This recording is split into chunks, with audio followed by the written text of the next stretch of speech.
ఒక అమ్మాయిని చదివించడానికి చాలా రకాల ఆలోచిస్తూ ఉంటారు.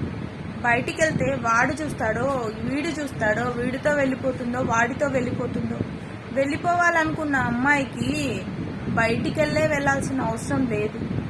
తను ఎక్కడున్నా వెళ్ళగలుగుతుంది, తను ఎక్కడున్నా ఏమైనా చేయగలుగుతుంది. ఆడపిల్లకి ఎవ్వరూ అడ్డు కాదు.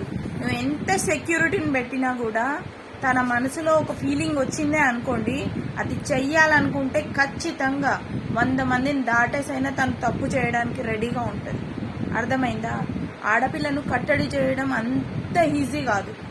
తన మనసులో అనిపించాలి, నేను తప్పు చేస్తున్నానా చెయ్యట్లేదా అని తను నిర్ణయించుకొని చేసేదానికి ఒక ఇది ఉంటుంది. అంతేగాని నువ్వు ఎన్ని రోజులు ఇంట్లో కూర్చోబెట్టి నా ఇటు చూయించకూడదు, అటు చూయించకూడదు, వీడితో వెళ్ళిపోతుందో వాడితో వెళ్ళిపోతుందో, చాలా తప్పది.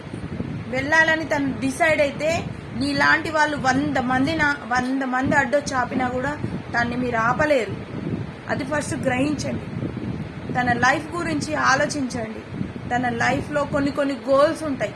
ఆ గోల్స్ మీద మీరు దెబ్బ కొట్టకండి. అర్థమవుతుందా?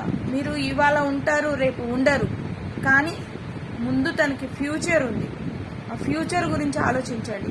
తనని నమ్ముకొని తనకు పిల్లలు ఉంటారు, తన భర్త ఉంటాడు, దాని ఫ్యామిలీ దాని మీద డిపెండ్ అయి ఉంటుంది.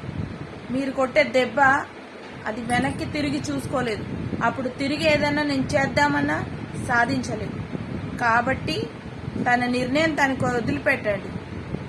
తప్పు చేస్తుందో ఒప్పు చేస్తుందో ఇలాంటి పిచ్చి మాటలు మాట్లాడకండి ఆడపిల్లల ముందు. చెయ్యాలనుకునే ప్రతి ఆడదానికి ఎవ్వరూ అడ్డుగారు. చేసుకున్న భర్త కానీ, కన్న తండ్రి కానీ, ఈ సమాజం కానీ ఏమైనా చేయగలుగుతుంది ఆడపిల్ల. దాన్ని నమ్మండి, మిమ్మల్ని మోసం చేయదు. నమ్మక ద్రోహం చేస్తే మాత్రం మీకు అంతకు డబుల్ చేయడానికి కూడా ఆడపిల్ల రెడీగా ఉంటుంది.